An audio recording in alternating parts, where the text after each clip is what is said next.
All right, the materials needed: a purple hackle, some purple dubbing, a oval silver tinsel, some black stacked bucktail hair, and another hackle. Okay, so we start with our oval tinsel. We're going to lay, this is our ribbing on the fly. So we're going to wrap it right down the back of the hook. Now we tie in our tail. We take some of the fibers off the purple hackle, tie it on top. Okay, now we start our body. This is just some dubbing here. It's a seals first substitute. Try to make the body cigar shaped as best we can. They don't call it the purple Peril for nothing. Very purple. Purple's a great steelhead color though. But purple, black, and orange are really good colors. Okay, then we take our ribbing, bring that right up through there like so.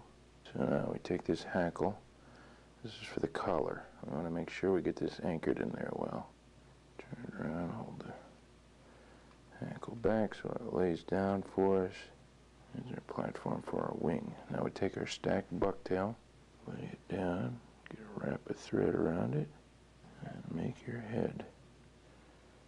Take our whip finisher. There's the purple Peril. Gotta get some glue on that head and we're all good to go. Great steelhead fly.